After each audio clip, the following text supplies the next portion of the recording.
బెంగాల్లో ఆర్జికర్ హత్యాచార బాధితురాలు తల్లి రత్న దేబ్నాథ్ పనిహాటి నుంచి బీజేపీ అభ్యర్థిగా నామినేషన్ దాఖలు చేశారు. ఈ కార్యక్రమంలో బీజేపీ సీనియర్ నాయకురాలు కేంద్ర మాజీ మంత్రి స్మృతి ఇరానీ సహా ఇతర నాయకులు పాల్గొన్నారు. అంతకుముందు దేవాలయానికి వెళ్లి ఆమె పూజలు చేశారు. బంగాల్లో టీఎంసీ ప్రభుత్వాన్ని గద్దెదించడమే తన ఏకైక లక్ష్యమని రత్నదేవ్నాథ్ తెలిపారు. పశ్చిమ బెంగాల్లో మహిళలకు రక్షణ కల్పించి ఆర్జికర్ లాంటి ఘటనలు మళ్లీ పునరావృతం కాకుండా చర్యలు తీసుకుంటారని చెప్పారు.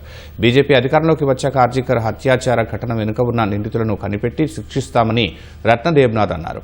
టీఎంసీకి చెందిన తీర్థంకర్ ఘోష్పై ఆమె పోటీ చేస్తున్నారు. 2024లో కోల్కతాలోని ఆర్జికర్ బోధనాసుపత్రిలో రత్నదేవ్నాథ్ కుమార్తె హత్యాచారానికి గురైంది. ఈ కేసులో నిందితుడిని పోలీసులు అరెస్టు చేసినా అసలైన సూత్రధారులను పట్టుకోలేదని ఆమె ఆరోపిస్తున్నారు.